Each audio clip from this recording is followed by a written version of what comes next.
Hai fans, ketemu lagi nih bareng Mimin. Selamat datang di channel Mazirin Tamsri. Mimin akan kasih info fakta-fakta unik dari berbagai belahan dunia yang mungkin bikin kamu geleng-geleng kepala.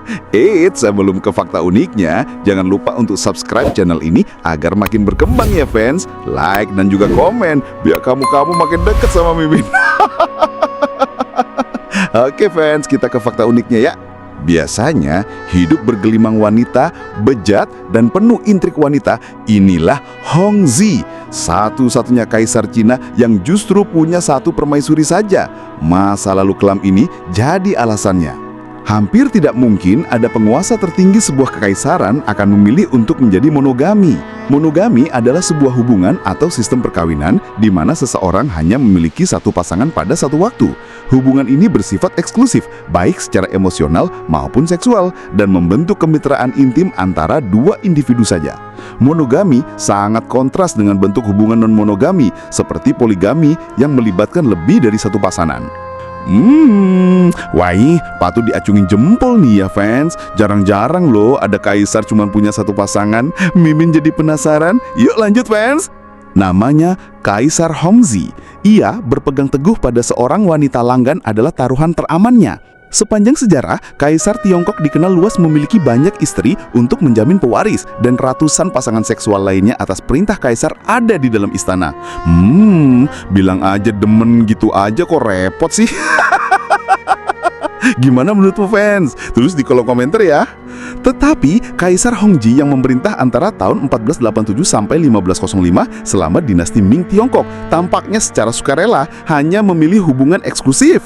Dr. Kenneth Swab, ahli pengajar dari University of Southern Mississippi, mengatakan bahwa monogami Hongzhi terkait dengan hubungan dekat yang ia miliki dengan ibunya.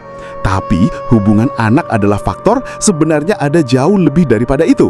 Dinasti Cina yang bertingkat yang berlangsung 276 tahun dikenang hari ini untuk pemerintahan yang tertib dan nilai-nilai Konfusianisme. Tetapi itu juga penuh dengan pembunuhan dan perselingkuhan. Di akhir kekaisaran Cina, begitu seorang pria mencapai tingkat tertentu, ia diharapkan untuk mengambil seorang simpanan lebih dari satu. Ini siapa nih kamu yang mau jadi simpanan? Gimana menurutmu fans? Terus di kolom komentar ya. Menurut hukum Ming, jika seorang pria mencapai usia 40 tahun tanpa memiliki anak laki-laki, ia dapat mengambil istri kedua yang dipilih oleh istri pertamanya. Gundik selir pertama atau selir keduanya dianggap sebagai istri kedua. Kaisar memiliki akses ke lebih dari 10.000 selir, kata Swab Joe. Wih, baru juga ya fans kaisar-kaisar zaman dulu. Wih, nggak pada kebagian dong rakyatnya kalau semua cewek diembat sama kaisar. Tapi, bagaimana Hongzhi bertahan dari intrik istana masa kecilnya mungkin menjelaskan historinya.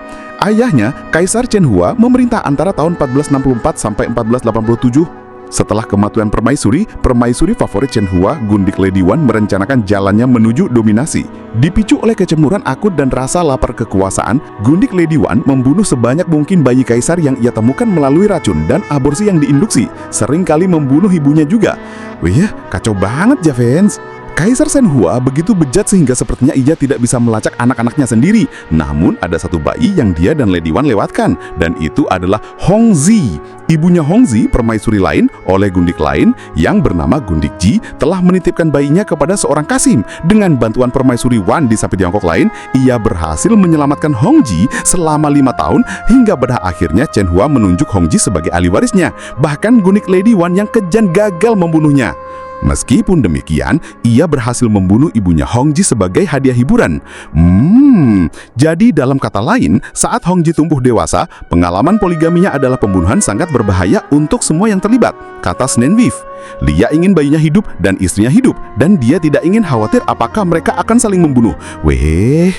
Jadi pikirnya, mari kita bertahan pada satu wanita saja, katanya. Bener banget sih menurut Mimin. Terkadang pemicu para pelaku poligami lebih banyak dari faktor kecemburuan. Gimana menurut Bu Fan? Kalau ada yang lain, bisa kamu tulis di kolom komentar ya. Ayahnya, Kaisar Chen Hua, bukanlah pengaruh yang lebih baik. Faktanya, ia adalah dinasti Ming yang sejati.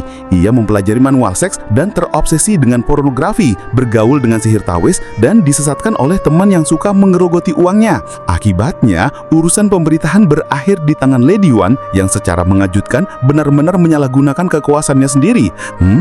Semena-mena berasa kayak di negeri konotan. Waps. Terisolasi di istana jauh dari masyarakat, politik kekaisaran seringkali tumbuh nepotisme dan kecil hati dengan gundik sirih serta kasih memegang influen yang tidak sebanding. Jadi ketika Hongxing naik ke tahta, ia sangat ingin membersihkan korupsi yang merajalela dan mempromosikan moralitas Konfusianisme. Nggak dulu nggak sekarang, korupsi ada di mana-mana ya fans.